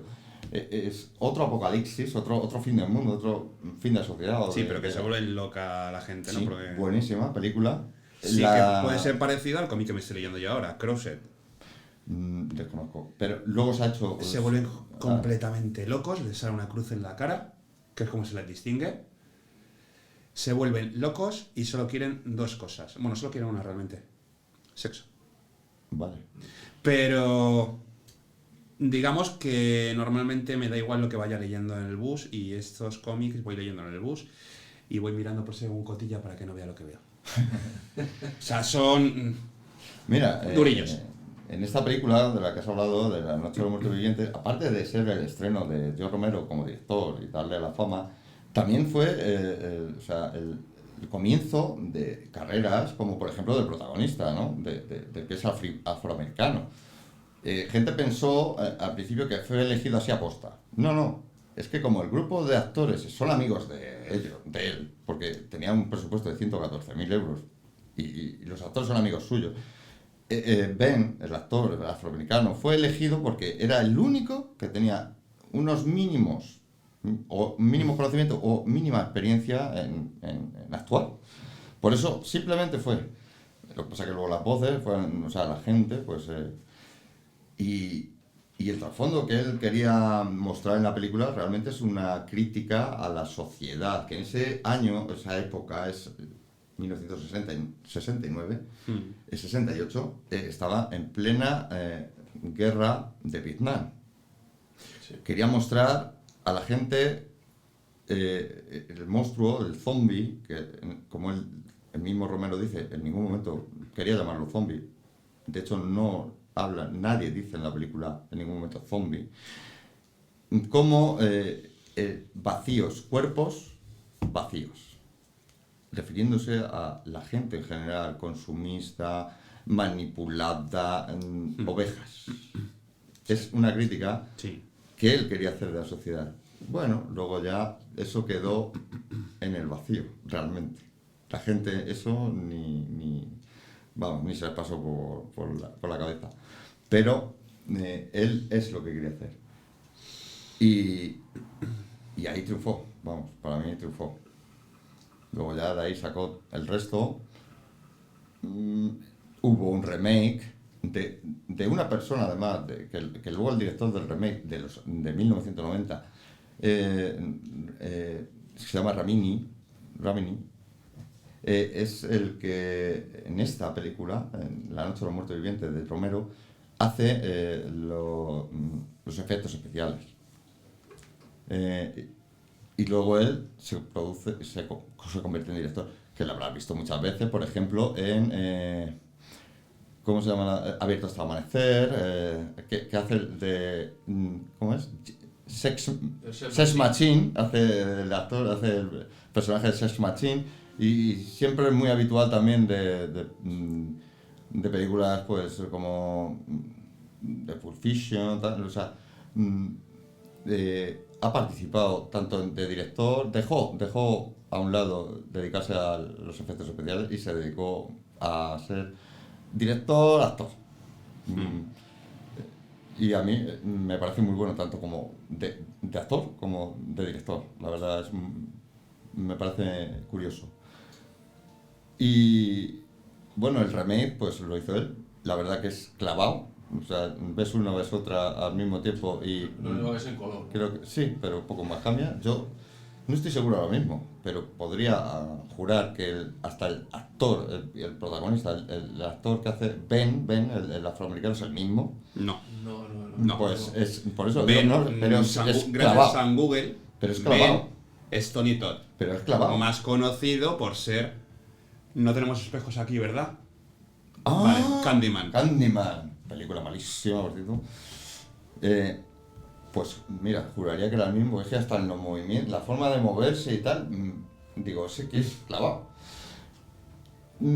Y vamos, yo es una película que recomiendo. Yo creo que todo amante del género del terror, y sobre todo amante de los zombies, es una película que tiene que ver. Que le gustará un poco más o menos, pero es el principio del monstruo. Entonces, No como las basuras que hay hoy en día, que hay cada una. yo he visto, como soy muy friki de los zombies, he visto buenas, malas, muy malas y Yo he visto algunas inclasificables. Ni las he terminado de ver, porque Pero digo, bueno. Se puede hablar de la peor, que tiene... No voy a decir nombres, solo voy a decir un dato. Tiene 11 temporadas y se acaba ya, dentro de poco. Dices de la telenovela La de Walking telenovela Dead. está hecha de zombies, ¿no? La de Walking Dead, ¿no? Eso sí. Telenovela. Está la altura de Topacio, Cristal. Sí, justo, sí, es que vamos. Cumbre por las Bueno, cosas. que vamos. sí de la... Tengo que decir aquí, me gusta mucho la cultura asiática, en general. Japonesa, coreana sobre todo, y tengo que hablar de dos joyas, porque son dos joyas de zombies, medio recientes. Train to Busan, Sí. Oh, esa muy buena. que es un peliculón. La Sí. primera, la Sí. segunda... La segunda Pierde sí la he mucho. visto, yo no la he visto. Segundas partes. La segunda pierde mucho, pierde toda la magia del tren, están en tierra, o sea, no para nada igual. Y la serie de Netflix que ha estrenado hace un poquito, Estamos Muertos. Sí, es la del colegio. Que... Es otro pedazo Además, de... esa serie, si la has visto, ¿qué produce los zombies? Es muy curioso. No vamos a decirlo aquí por si alguien no lo ha visto, seguramente. No vamos a decir, pero me llama la atención. Yo no la he visto. Eh, Está muy buena. La estrenaron hace un poquito. Lo que me ha resultado, Ricardo, a ver si vas a ser como aquella Miss que le preguntaron quién era Confucio y dijo Que se confundía. El que inventó la confusión era un chino japonés de los antiguos. Digo, ole, ahí estamos. Ole. Era licenciada con 2 másteres, no te digo más. Bueno, pues muchas gracias por tu recomendación y vamos a continuar ya con el final. Vamos a dar, pues eso, que vamos a ver si destapamos, encontramos la solución a las desapariciones del Triángulo de Barca. Continuamos.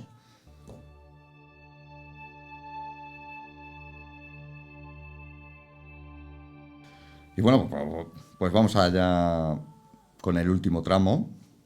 Y ahora pues vamos a dedicarlo pues a hablar de esas posibles soluciones o teorías que hay personas, científicos, bueno, hay de todo, que han dado, que piensan, que han pensado ellos, que puede ser la solución de este mismo. ¿Tú tienes alguna antes de darlas?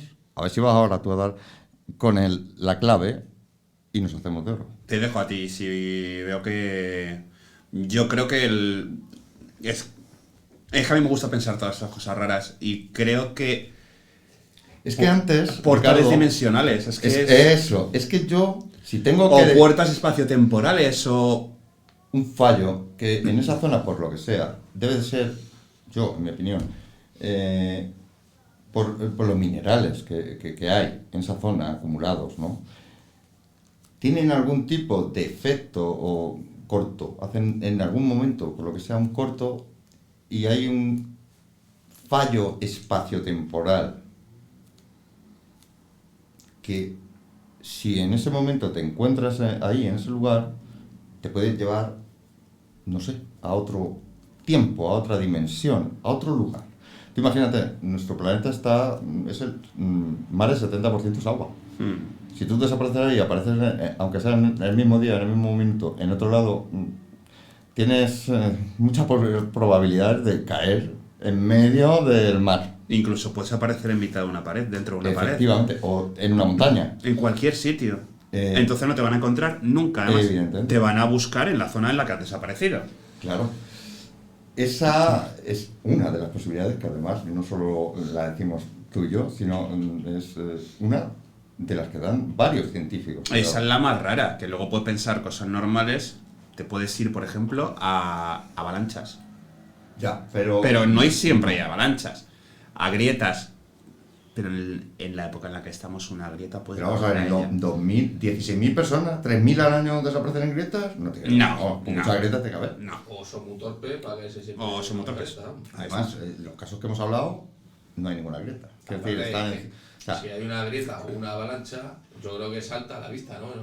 Se ve. claro, se nota. No, yo creo que me voy a eso, a portal dimensional o espacio-temporal. Yo también estoy contigo. Hay algo, de hecho, hay científicos que han ido a la zona y con medidores, con aparatos que miden, por ejemplo, la carga eléctrica o electromagnética del lugar y se han dado cuenta de que allí es mayor. De hecho, si no me equivoco, ya se ha demostrado que se puede teletransportar materia. Sí.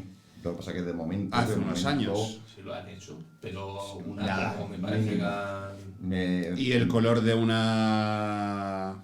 Creo que eran bolas, era el color de una a otra. O sea, cosas... pero tú estás hablando... Y objetos. Una cosa Pero... es la teletransporte y otra, eso que tú acabas de decir es el entrelazado cuántico de partículas. Cuando lo que le haces a una, aunque la otra partícula que está entrelazada esté al otro lado del universo, lo que le hagas a una, en el mismo instante, la otra hace lo mismo. Sí que se ha conseguido, lo que pasa que todavía estamos hablando a nivel... El teletransporte, yo lo que sepa es un átomo han conseguido... Menos, más pequeño que un átomo. Una persona, de esos. vamos a ver, no hay tecnología. Tú imagínate, nosotros estamos compuestos de átomos. Y muchos. Esos separan. Los separan. Y al otro lado lo vuelven a juntar. Y todos... ¿Tú crees que es muy fácil que uno se equivoque? Además, yo te voy a decir una cosa. Mira, en esto hay una pregunta que no solo yo me lo he hecho, sino científicos. Vamos a imaginar que existe la máquina que, como en Star Trek, te teletransporta. Bien. Como tus átomos se descomponen, se dispersan, ¿no? Y luego vuelven a juntarse. ¿Esa persona que vuelve a unirse esos átomos es la misma? ¿O mueres cuando se descompone y vuelves? ¿Y cómo se teletransporta tu conciencia? ¿Tu conciencia? Eso da para programa, ¿eh? ¿Tu conciencia? Tu manera de ser, tus recuerdos, tú. Bueno, Porque evidentemente, los átomos que se descomponen cuando tú eras persona, no son los mismos que luego vuelven a unirse. ¿Me entiendes? No son los mismos. Y reza para que no se meta en la cabina de teletransporte. Reza para que no se meta en la cabina de teletransporte la mosca. Claro, por ejemplo, como la película.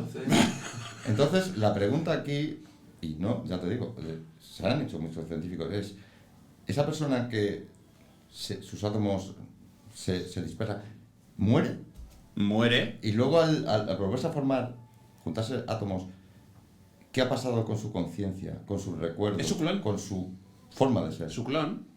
Porque no ¿Eres tú ha realmente muerto. o eres otro? Hombre, si tienes tu conciencia y tus recuerdos, seguirías siendo tú. ¿Pero y cómo viaja la conciencia? En los átomos, ¿no? Que los átomos tienen conciencia. No, claro, pero ¿dónde está?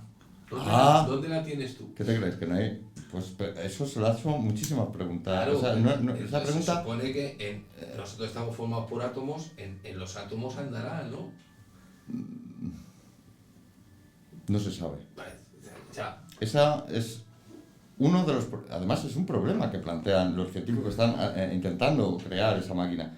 Es la misma persona, mueres y vuelve un clon, como bien ha dicho Ricardo. ¿Eres tú realmente o eres El problema otro? es ese, el problema es la conciencia. ¿Eres una copia? Yo creo que mueres, pero ¿dónde está la conciencia? Y la cantidad de fallos que puede haber en los millones, miles de millones de átomos que nos componen a nosotros, que eso estén otra vez unidos en orden perfecto. Con lo pequeñitos que son, con que uno de ellos no esté en el mismo lugar. Eso es increíble.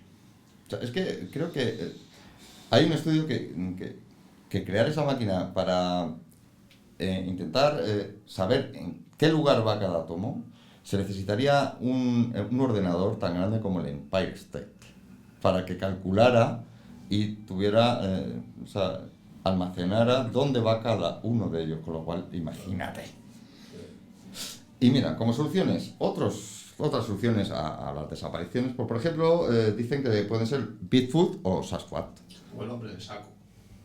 Hombre, ahora vamos con esa. También la hay. Bueno, ellos argumentan que hay informes de numerosísimas personas, sobre avistamientos de Bigfoot, de Sasquatch. Pero ahí hay un problema, porque estamos en la zona, Alaska, digamos, se junta, ¿no? Con lo que es la Unión Soviética, con Rusia, ¿no?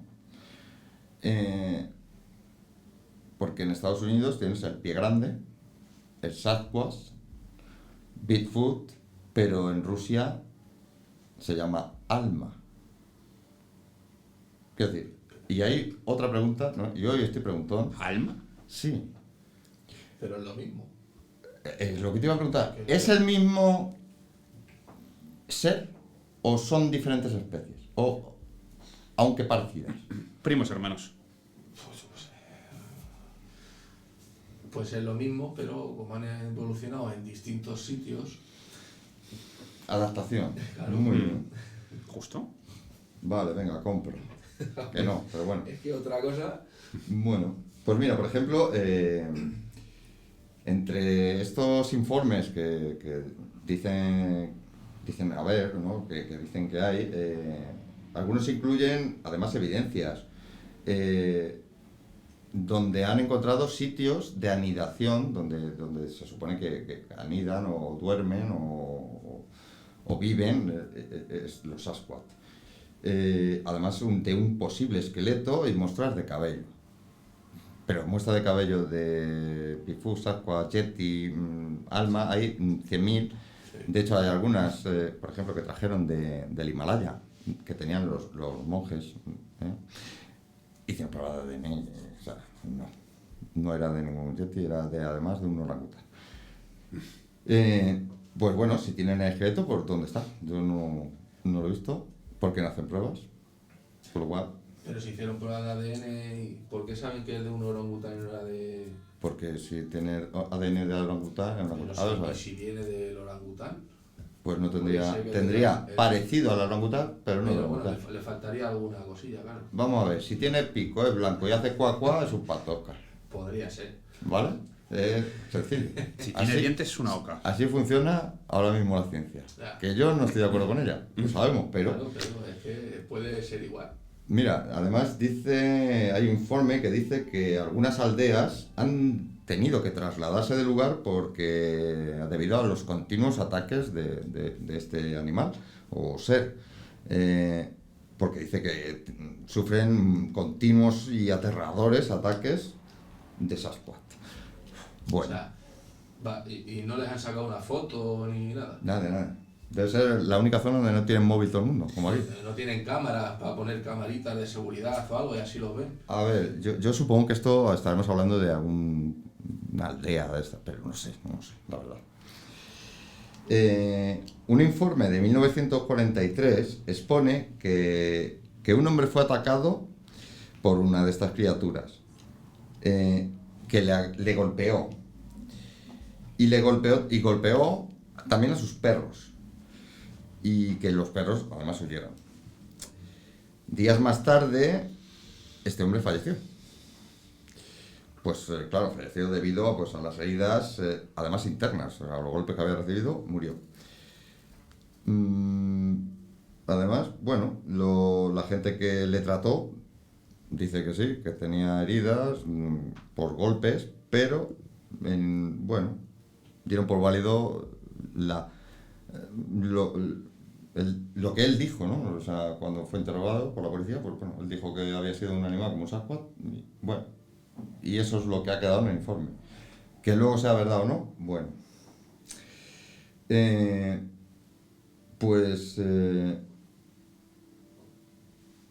Además, mira, hay una cosa curiosa dentro de Alaska. En Alaska hay un lago, el lago Giantsa, que además es el más grande de Alaska.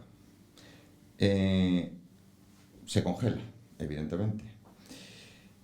Y en él, además es de agua dulce, cuidado. En él viven focas y se parecen mágicamente, dicen los informes, de naturalistas que han ido a investigar, a ver este hecho, y no saben qué pasa. Que desaparecen las focas. Sí.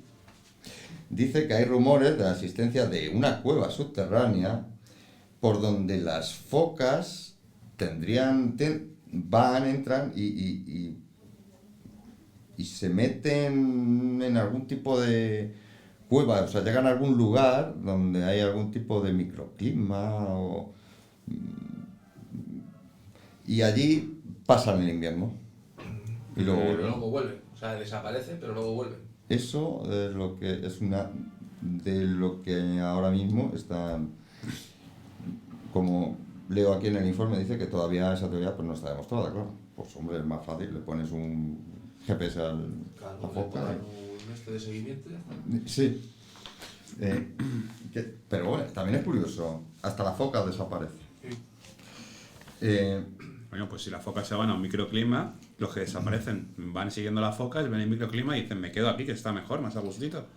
Mira, otra de las Lo mismo hay una civilización ahí todo. Otra de las explicaciones que han dado también ha sido muy investigada y tampoco hay ningún dato que diga, sí, o sea, esta es la solución. Ha sido la típica, como te has dicho, la más lógica, asesino en serie, asesino. Pues no han encontrado nada, ninguna prueba que diga, que demuestre que esa es la explicación, porque además, vamos a ver, Pues si no, daría abasto. claro, o sea, pues sería el asesino en serie más prolífero que ha habido, ya no digo en nuestra época, sino en la historia, vamos. Sí. Si mata 3.000 al año, es un artista. A ver. Eso que fueran unos pocos. Sí. Puede haber alguno, cuidado, ojo, no digo que no, pero que sea capaz de matar a 3.000 personas. Aunque sea en esa zona, pero estamos hablando de una zona grande, con una climatología adversa, pues es un artista. ¿Cómo se desplaza? O sea, no puede... Una familia. Que puede que alguno de los casos sea ese el motivo de la desaparición o de... Sí, pero de todos no. No es concluyente la explicación. Otra es la que ha dicho él, Ricardo, la que hemos hablado. Portales dimensionales, fallos en la realidad, fallos en el espacio-tiempo. También. Mm, pero hasta el momento, hasta a día de hoy, al igual que, aunque digan, por mucho que digan y marquen y remarquen que se ha encontrado la solución a las desapariciones, a por qué desaparece la gente en el Triángulo de las Bermudas, no hay nada, una prueba fehaciente que digas sí, esta es, o sea, contundente, ninguna. Claro. Y aquí tampoco. Mira, el FBI, debido a la alarma social que había en Alaska, pues fue a investigar. Hizo sus investigaciones y igual que fue, se marchó. Años más tarde... No descubrieron nada. Nada, no descubrieron absolutamente nada. Nada. Años más tarde volvieron a ser llevados agentes allí porque habían, por una desaparición que había desaparecían nativos de Alaska y habían desaparecido en un espacio de tiempo muy corto 20. Volvió a investigar. ¿Y qué pasó? Que se fueron igual que volvieron, sin nada.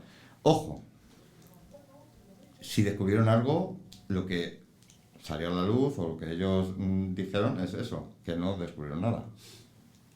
Eso no quiere decir, pues yo no afirmaría que realmente fue así. Sí. Porque, bueno, ya conocemos a la FBI, la CIA y todo esto. Lo que pasa es que no lo dijeron. Y no hay más explicaciones a día de hoy bueno, hablan también de que los nativos de allí, las tribus, tienen un espíritu, un cambiapieles que es el culpable, puesto que aquella zona desde sus ancestros es una zona mala, dicen, mala, con una vibración negativa, y que el responsable es ese monstruo, un cambiapieles, pero es un cambiapieles que cuando ellos describen es muy parecido a lo que es la descripción de un pie grande, un Sasquatch o un Bigfoot, con lo cual pues no tampoco. Y a día de hoy no hay nada más. Yo estoy viendo incluso aquí que hablan de pequeños seres semejantes a los gnomos ¿Gnomos allí? que habitan bajo tierra y que tienen un aspecto a medio camino entre un hombre y un perro. Ah, sí, acabo de recordar, sí, es Se verdad. llaman Erkiglit. Sí, cierto. Hay ciertas personas que hablan de unos enanos caníbales, gnomos caníbales, Que tienen... y que incluso son muy llegaron violentos. a encontrar una cueva donde presuntamente vivían estos seres y que nunca nadie se atrevió a investigar, a ver, a entrar, ni ver si es verdad o no. Pero allá está, pero esto sigue siendo habladuría Sí, cosas sin curiosas. prueba ninguna, o sea, duendes allí, enanos, gnomos, me da lo mismo como lo quieras llamar, que no es lo mismo, pero bueno, un día hablaremos de seres mitológicos. Lo que pasa es que a ver de cuáles, porque hay tantos, y de qué cultura. Y bueno, ya se nos ha acabado el tiempo por hoy, ¿no? Pues hoy nos vamos a despedir ya. El próximo día vamos a tener un programa interesante. ¿De qué te apetece hablar, Ricardo? Hostias, es complicado. Pues mira, te lo voy a poner fácil. Vamos a hablar de zombies. ¿Vale? Vamos a hablar de unos documentos desclasificados del gobierno de Estados Unidos de el Call Plan 888, que hablan de zombies y de una apocalipsis zombie. De eso hablaremos, aparte de lo que tú nos hables y de la sección de sin resolver. Y bueno, me voy a despedir, Ricardo. Gracias. De nada. Oscar, Volveré otro día. por supuesto, El próximo. el próximo día. Próximo día. Oscar, gracias y hasta pronto.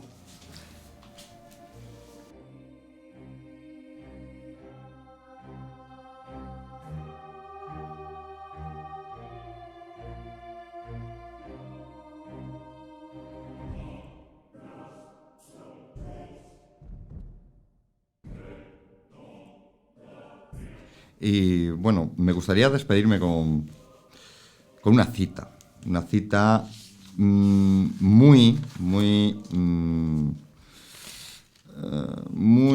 a los tiempos que vivimos, ¿no? Pues aparte, ya no me refiero a la pandemia hasta que hemos vivido, sino al momento actual de guerra que tenemos o que estamos en los comienzos. Y es una cita de Albert Einstein, ¿no? Y dice, Albert Einstein dijo, cuando te mueres, no sabes que estás muerto. No sufres por ello, pero es duro para aquellos que se quedan. Y lo mismo ocurre cuando uno es imbécil. Sufren los demás. Eso, el gran maestro Albert Einstein. Hasta el próximo día. Gracias por escuchar La Jaula de Pandora. Soy Javier Díaz. Nos vemos.